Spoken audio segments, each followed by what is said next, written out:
자, 먼저 미국 트럼프 대통령 얘기를 좀 하겠습니다. 아시아 순방 중에 북한에 대한 중대 발표를 깜짝 예고했던 트럼프 대통령. 오늘 새벽에 성명을 발표했는데 별게 없네요. 그렇습니다.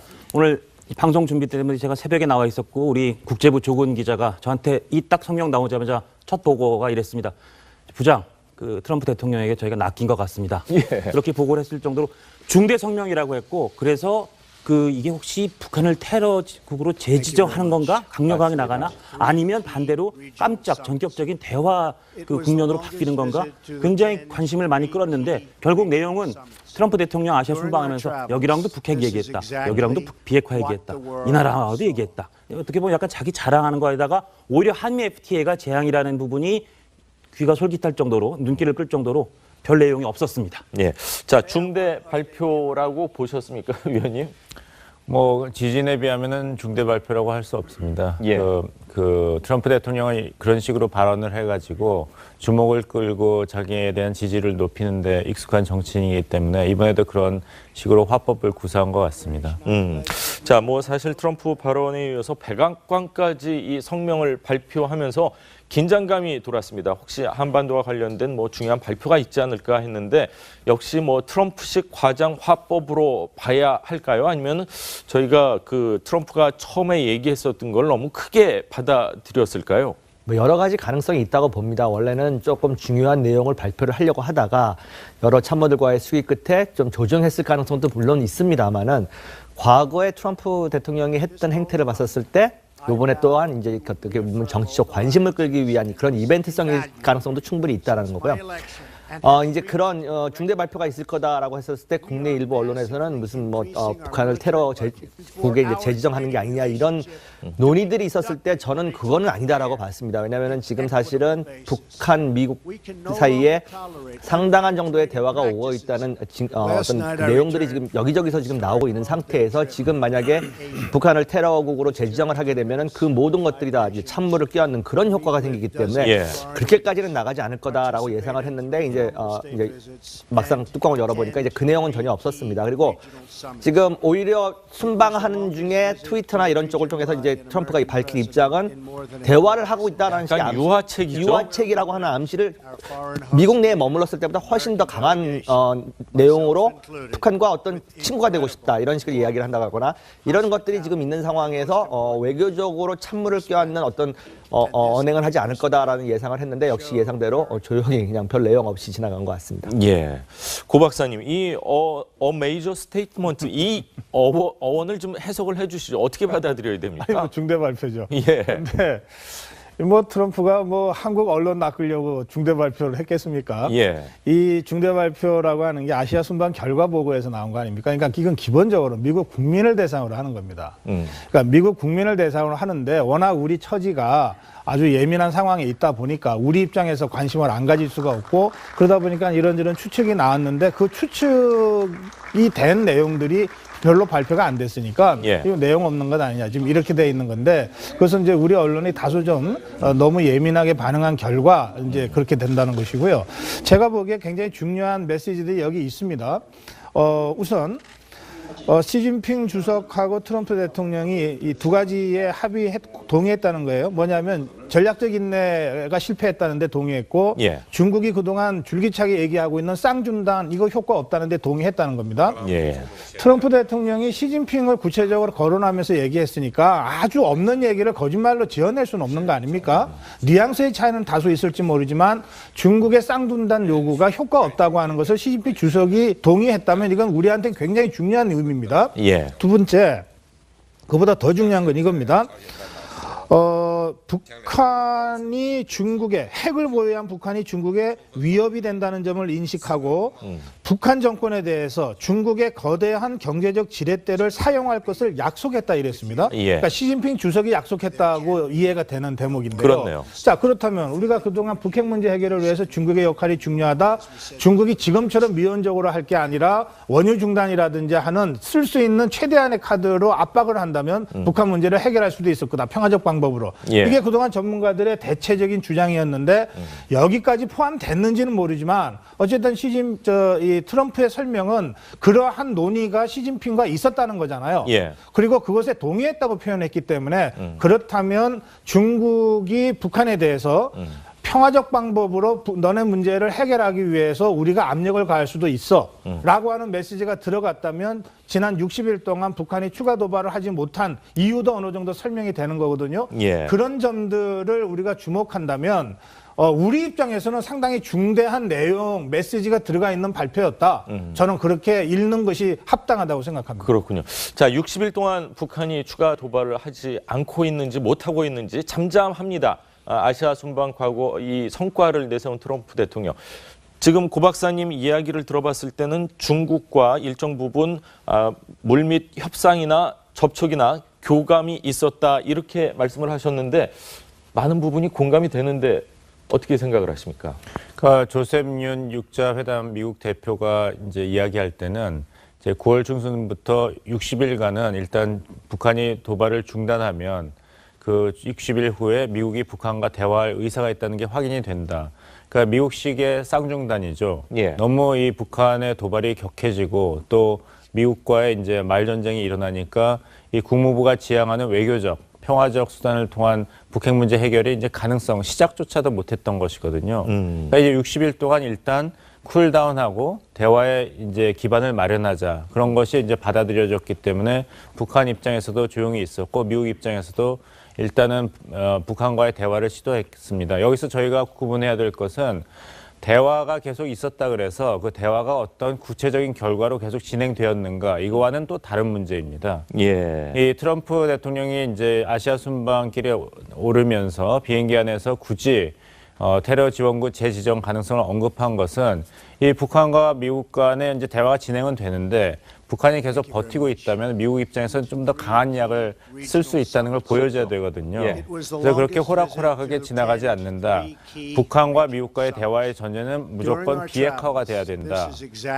이런 어떤 중단은 안 된다. 프리징은 안 된다. 이런 식으로 얘기했기 때문에 사실 2009년에 냉각탑, 영변 냉각탑을 폭파하면서 좀 이제 북핵 문제 해결이 될 것이냐 희망적인 사인을 보였고 그 결과가 이제 테러 지원국 제정에서 이제 북한을 제외한 것인데 그것을 다시 돌린다면 이제 미국은 북한과 대화를 안 하겠다는 마지막 신호거든요. 그러니까 이런 강수를 둔 것이고 또 트럼프 대통령 입장에서는 26년 만에 미국 대통령으로는 가장 긴 시간 동안 아시아 순방을 했기 때문에 예. 대통령 자신 입장에서는 굉장히 중대 발표다, 이야기할 것이 많다 이렇게 얘기할 수밖에 없었죠. 그렇군요.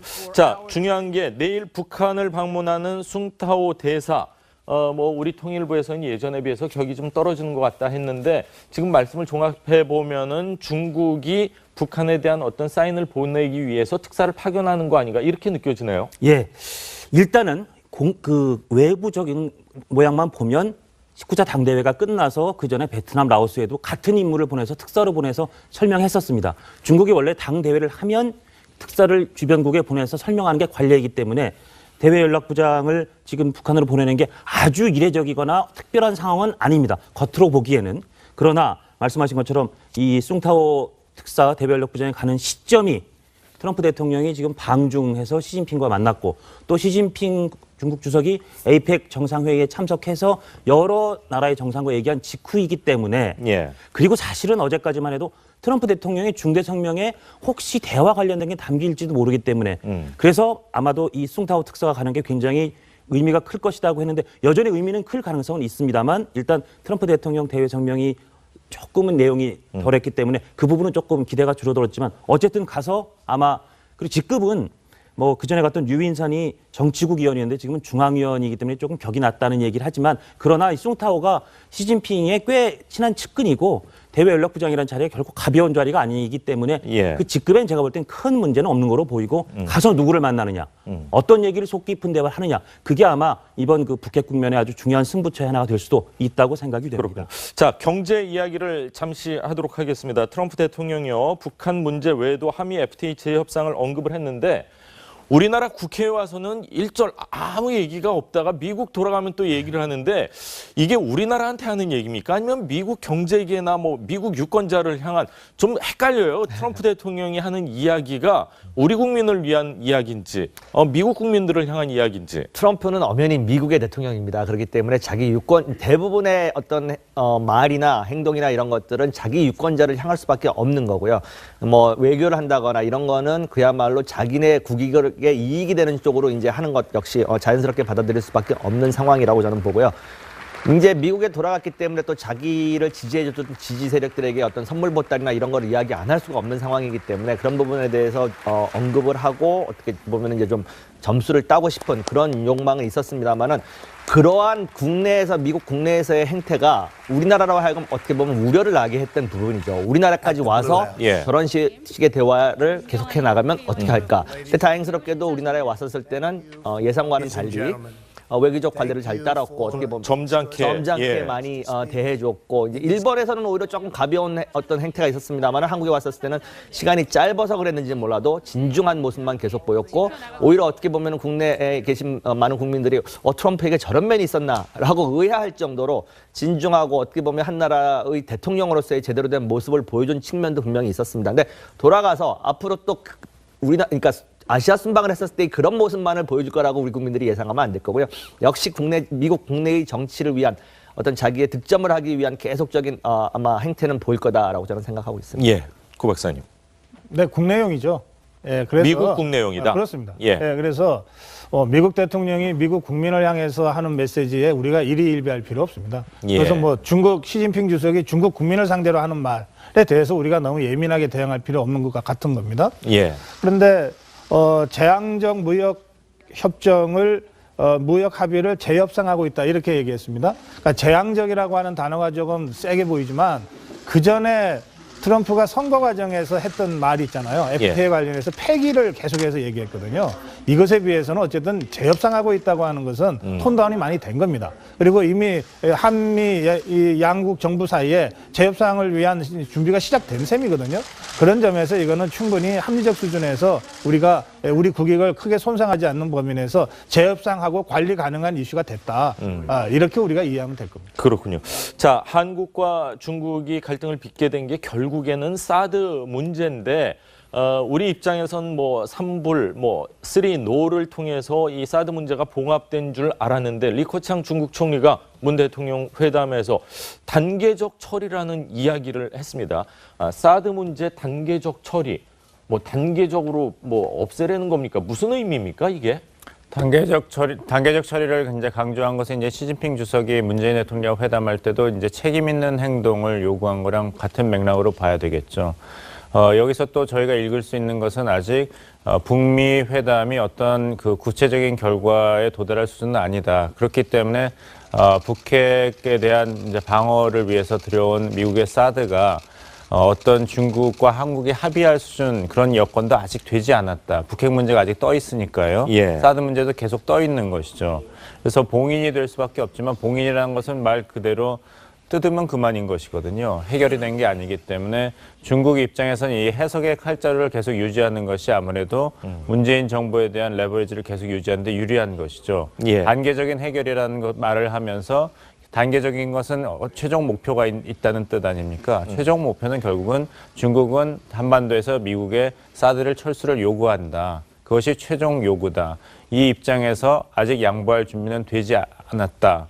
이런 것을 다시 확인한 것으로 보입니다.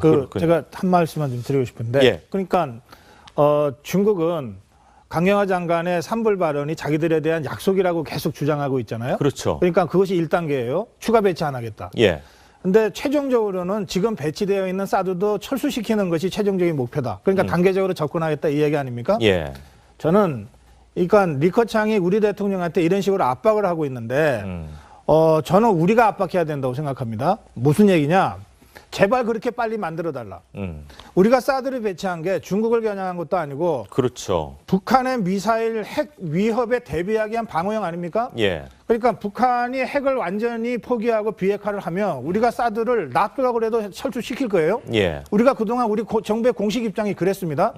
자, 그런데 북한의 핵 미사일을 비핵화로 돌리는데 가장 중요한 레버리지를 사용할 수 있는 게 중국이라고 하는 건 전 세계가 알고 있어요. 맞습니다. 중국이 미온적이기 때문에 북한이 여기까지 온 거 아닙니까? 예. 그러니까 저는 리커창이나 시진핑한테 제발 당신들이 좀 더 적극적으로 나서서 북한의 핵을 비핵화시켜달라. 그러면 사드 갖고 있으라 그래도 우리는 포기하겠다. 라고 우리가 압박을 해야 될 문제입니다. 예. 그래서 저는 이 문제와 관련해서는 우리 정부가 사드를 어떻게든 조금 이 북한, 중국과의 갈등을 최소화하는 방식으로 관리하려고 하면 안 된다고 생각해요.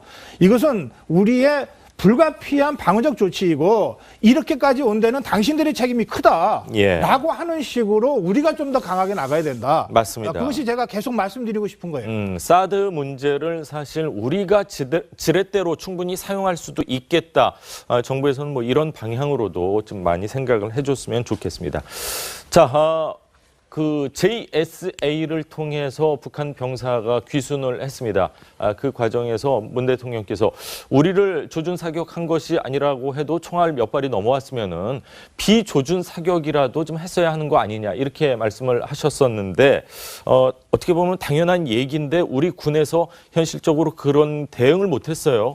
이제 그게 이제 어저께 그 상황이 벌어지고 많은 언론에서 이제 그 부분을 많이 지적을 했고 국민들도 좀 우려를 이제 표현을 했습니다. 근데 이제 전문가들의 시각은 조금 차이가 있더라고요. 그 부분 자체가 그러니까 그 JSA 관할 구역 자체가 우리 군의 어떤 관할권이 아니고 그것은 유엔사가 관할하는 어떻게 보면 너무 면피형 그런 말일 수도 있습니다만은 그것이 현실이기 때문에 거기서 교전 수칙을 보면은 직접적인 위해를 상황이 아니었을 때는 교전을 하거나 응전을 못하게끔 되어 있고 그 하기 위해서는 또 유엔사의 허락을 받아야 된다라는 그런 형식적인 어떤 절차가 있습니다. 그러다 예. 보니까 그 상황이 누구도 예상하지 않은 상황이 벌어졌던 거고 아마 우리 이제 군인들은 그러한 것들이 갑작스럽게 발생을 하니까 그런 것들이 아마 머릿속에 있었던 것 같아요. 여기서 우리가 함부로 교전을 할 수 없는 지역인데 예. 그랬기 때문에 이제 그 부분을 갖다가 그럼 근본적으로 유엔사와 협의를 해서 고칠지 말지 이렇게 접근을 해야지 그걸 미시적으로 그 상황에 대해서 왜 교전을 하지 못했느냐, 응사를 하지 못했느냐를 따진다고 하면은 이것은 잘못하면 괜히 잘못된 대응을 하지 않은 사람들에 대한 어떤 피해만 입을 수 있는 것 같고요. 이 부분에 대한 근본적인 좀 어떤 우리가 만약에 정말 긴급한 상황, 예. 대한민국의 영토기 때문에 그거에 대한 어떤 침해를 받았을 때 자위권의 행사가 가능한지 이 부분에 대한 협의를 좀 더 해야 된다고 저는 생각합니다. 뭐 더 논란하고 싶지는 않고요. 예. 그러나 지금 이 소장 말씀하신 이른바 전문가들의 시각이 대통령의 그 관점에 한참 못 미치는 것 같습니다. 예. 그러니까 대통령은 매뉴얼이 어떻게 되어 있는지와 상관없이 우리 측으로 총알이 날라오고 있으면 최소한 그 지원 엄호 사격이라도 했어야 되지 않냐라고 그렇죠. 하는 게 국민 다수의 생각이다. 예. 라고 말씀하셨어요. 그러면 여기에 미치지 못하는 매뉴얼이 있고 뭐 원칙이 있다면 빨리 뜯어 고쳐야죠. 그러니까 더 이상 이 문제를 가지고 무슨 사실이 어떠냐라고 물론 조사해야 되겠습니다만 예. 저는 그런 차원에서 문재인 대통령이 이 사건과 관련된 국민적 눈높이를 정확하게 읽고 있다. 그렇게 저는 생각합니다. 지금 뭐 이 소장님께서 말씀하신 거는 아마 정치인들이 지금 고려를 해야 될 문제지 네. 군인들이 고려를 해야 될 문제일까 하는 생각도 잠시 해봤습니다. 그리고 정말 목숨을 걸고 대대장께서 낮은 포복으로 갔었는데 집차 같은 거를 이용했으면 훨씬 더 안전하고 좋지 않았을까 이런 얘기도 좀 나오고 있거든요. 네네. 이런 문제에 있어서 군인들이 정말 전쟁을 대비한 준비가 확실히 돼 있는지 한번 되돌아보는 반성의 기회가 됐으면 하는 바람입니다. 자, 세 분 말씀 여기까지 듣겠습니다. 감사합니다. 워낙 우리 처지가 아주 예민한 상황에 있다 보니까 우리 입장에서 관심을 안 가질 수가 없고 그러다 보니까 이런저런 추측이 나왔는데 그 추측이 된 내용들이 별로 발표가 안 됐으니까 예. 이거 내용 없는 것 아니냐 지금 이렇게 돼 있는 건데 그것은 이제 우리 언론이 다소 좀 너무 예민하게 반응한 결과 이제 그렇게 된다는 것이고요. 제가 보기에 굉장히 중요한 메시지들이 여기 있습니다. 우선 시진핑 주석하고 트럼프 대통령이 이 두 가지에 동의했다는 거예요. 뭐냐면 전략적 인내가 실패했다는데 동의했고 예. 중국이 그동안 줄기차게 얘기하고 있는 쌍준단 이거 효과 없다는데 동의했다는 겁니다. 예. 트럼프 대통령이 시진핑을 구체적으로 거론하면서 얘기했으니까 아주 없는 얘기를 거짓말로 지어낼 수는 없는 거 아닙니까? 뉘앙스의 차이는 다소 있을지 모르지만 중국의 쌍둔단 요구가 효과 없다고 하는 것을 시진핑 주석이 동의했다면 이건 우리한테 굉장히 중요한 의미입니다. 예. 두 번째, 그보다 더 중요한 건 이겁니다. 북한이 중국에 핵을 보유한 북한이 중국에 위협이 된다는 점을 인식하고 북한 정권에 대해서 중국의 거대한 경제적 지렛대를 사용할 것을 약속했다 이랬습니다. 예. 그러니까 시진핑 주석이 약속했다고 이해가 되는 대목인데요. 그렇네요. 자, 그렇다면 우리가 그동안 북핵 문제 해결을 위해서 중국의 역할이 중요하다. 중국이 지금처럼 미온적으로 할 게 아니라 원유 중단이라든지 하는 쓸 수 있는 최대한의 카드로 압박을 한다면 북한 문제를 해결할 수도 있을 거다. 평화적 방법으로. 예. 이게 그동안 전문가들의 대체적인 주장이었는데 여기까지 포함됐는지는 모르지만 어쨌든 이 트럼프의 설명은 그러한 논의가 시진핑과 있었다는 거잖아요. 예. 그리고 그것에 동의했다고 표현했기 때문에 그렇다면 중국이 북한에 대해서 평화적 방법으로 너네 문제를 해결하기 위해서 우리가 압력을 가할 수도 있어 라고 하는 메시지가 들어갔다면 지난 60일 동안 북한이 추가 도발을 하지 못한 이유도 어느 정도 설명이 되는 거거든요. 예. 그런 점들을 우리가 주목한다면 우리 입장에서는 상당히 중대한 내용, 메시지가 들어가 있는 발표였다. 저는 그렇게 읽는 것이 합당하다고 생각합니다. 그렇군요. 자, 60일 동안 북한이 추가 도발을 하지 않고 있는지 못하고 있는지 잠잠합니다. 아시아 순방 과거 이 성과를 내세운 트럼프 대통령.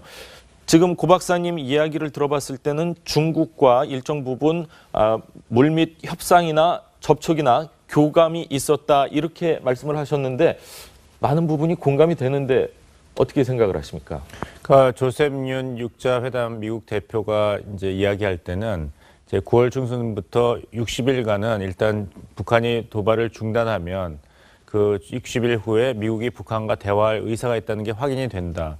그러니까 미국식의 쌍중단이죠. 예. 너무 이 북한의 도발이 격해지고 또 미국과의 이제 말전쟁이 일어나니까 이 국무부가 지향하는 외교적, 평화적 수단을 통한 북핵 문제 해결이 이제 가능성, 시작조차도 못했던 것이거든요. 그러니까 이제 60일 동안 일단 쿨다운하고 대화의 이제 기반을 마련하자 그런 것이 이제 받아들여졌기 때문에 북한 입장에서도 조용히 있었고 미국 입장에서도 일단은 여러 참모들과의 수기 끝에 좀 조정했을 가능성도 물론 있습니다만은 과거에 트럼프 대통령이 했던 행태를 봤었을 때 이번에 또한 이제 어떻게 보면 정치적 관심을 끌기 위한 그런 이벤트성일 가능성도 충분히 있다라는 거고요. 이제 그런 중대 발표가 있을 거다라고 했었을 때 국내 일부 언론에서는 무슨 북한을 국에 이제 재지정하는 게 아니냐 이런 논의들이 있었을 때 저는 그거는 아니다라고 봤습니다. 왜냐하면 지금 사실은 북한, 미국 사이에 상당한 정도의 대화가 오고 있다는 어떤 그 내용들이 지금 여기저기서 지금 나오고 있는 상태에서 지금 만약에 북한을 테러국으로 재지정을 하게 되면은 그 모든 것들이 다 이제 찬물을 끼얹는 그런 효과가 생기기 때문에 예. 그렇게까지는 나가지 않을 거다라고 예상을 했는데 이제 막상 뚜껑을 열어보니까 이제 그 내용은 전혀 없었습니다. 그리고 지금 오히려 순방하는 중에 트위터나 이런 쪽을 통해서 이제 트럼프가 밝힌 입장은 대화를 하고 있다는 식의 약간 유화책이죠. 유화책이라고 하는 암시를 미국 내에 머물렀을 때보다 훨씬 더 강한 내용으로 북한과 어떤 친구가 되고 싶다 이런 식으로 이야기를 한다고 하거나 이런 것들이 지금 있는 상황에서 외교적으로 찬물을 껴안는 어떤 언행을 하지 않을 거다라는 예상을 했는데 역시 예상대로 조용히 그냥 별 내용 없이 지나간 것 같습니다. 예, 고 박사님 이 major statement 이 어원을 좀 해석을 해주시죠. 어떻게 받아들여야 됩니까? 중대 발표죠. 예. 근데 트럼프가 한국 언론 낚으려고 중대 발표를 했겠습니까? 예. 이 중대 발표라고 하는 게 아시아 순방 결과 보고에서 나온 거 아닙니까? 그러니까 이건 기본적으로 미국 국민을 대상으로 하는 겁니다. 그러니까 미국 국민을 대상으로 하는데 자, 먼저 미국 트럼프 대통령 얘기를 좀 하겠습니다. 아시아 순방 중에 북한에 대한 중대 발표를 깜짝 예고했던 트럼프 대통령 오늘 새벽에 성명을 발표했는데 예, 별게 없네요. 그렇습니다. 오늘 이 방송 준비 때문에 제가 새벽에 나와 있었고 우리 국제부 조근 기자가 저한테 이 딱 성명 나오자마자 첫 보고가 이랬습니다. 부장, 그 트럼프 대통령에게 저희가 낚인 것 같습니다. 예. 그렇게 보고를 했을 정도로 중대 성명이라고 했고 그래서 이게 혹시 북한을 테러국으로 재지정하는 건가? 강력하게 나가나? 아니면 반대로 깜짝 전격적인 대화 국면으로 바뀌는 건가? 굉장히 관심을 많이 끌었는데 결국 내용은 트럼프 대통령 아시아 순방하면서 여기랑도 북핵 얘기했다. 여기랑도 비핵화 얘기했다. 이 나라와도 얘기했다. 어떻게 보면 약간 자기 자랑하는 거에다가 오히려 한미 FTA가 재앙이라는 부분이 귀가 솔깃할 정도로 눈길을 끌 정도로 별 내용이 없었습니다. 예. 자, 중대 발표라고 보셨습니까, 위원님? 뭐 지진에 비하면은 중대 발표라고 할 수 없습니다. 예. 그 트럼프 대통령이 그런 식으로 발언을 해가지고 주목을 끌고 자기에 대한 지지를 높이는데 익숙한 정치인이기 때문에 이번에도 그런 식으로 화법을 구사한 것 같습니다. 자, 뭐 사실 트럼프 발언에 이어서 백악관까지 이 성명을 발표하면서 긴장감이 돌았습니다. 혹시 한반도와 관련된 뭐 중요한 발표가 있지 않을까 했는데 역시 뭐 트럼프식 과장 화법으로 봐야 할까요? 아니면 저희가 그 트럼프가 처음에 얘기했었던 걸 너무 크게 받아들였을까요? 뭐 여러 가지 가능성이 있다고 봅니다. 원래는 조금 중요한 내용을 발표를 하려고 하다가 북한과의 대화를 시도했습니다. 여기서 저희가 구분해야 될 것은 대화가 계속 있었다 그래서 그 대화가 어떤 구체적인 결과로 계속 진행되었는가 이거와는 또 다른 문제입니다. 예. 이 트럼프 대통령이 이제 아시아 순방길에 오르면서 비행기 안에서 굳이 테러 지원국 재지정 가능성을 언급한 것은 이 북한과 미국 간의 이제 대화가 진행은 되는데 북한이 계속 버티고 있다면 미국 입장에서는 좀 더 강한 약을 쓸 수 있다는 걸 보여줘야 되거든요. 예. 그래서 그렇게 호락호락하게 지나가지 않는다. 북한과 미국과의 대화의 전제는 무조건 비핵화가 돼야 된다. 이런 어떤 중단은 안 된다. 프리징은 안 된다. 이런 식으로 얘기했기 때문에 사실 2009년에 냉각탑, 영면 냉각탑을 폭파하면서 좀 이제 북핵 문제 해결이 될 것이냐 희망적인 사인을 보였고 그 결과가 이제 테러 지원국 제정에서 이제 북한을 제외한 것인데 그것을 다시 돌린다면 이제 미국은 북한과 대화를 안 하겠다는 마지막 신호거든요. 그러니까 이런 강수를 둔 것이고 또 트럼프 대통령 입장에서는 26년 만에 미국 대통령으로는 가장 긴 시간 동안 아시아 순방을 했기 때문에 예. 대통령 자신 입장에서는 굉장히 중대 발표다, 이야기할 것이 많다 이렇게 얘기할 수밖에 없었죠. 그렇군요. 자, 중요한 게 내일 북한을 방문하는 숭타오 대사. 뭐 우리 통일부에서는 예전에 비해서 격이 좀 떨어지는 것 같다 했는데 지금 말씀을 종합해 보면은 중국이 북한에 대한 어떤 사인을 보내기 위해서 특사를 파견하는 거 아닌가 이렇게 느껴지네요. 예, 일단은 그 외부적인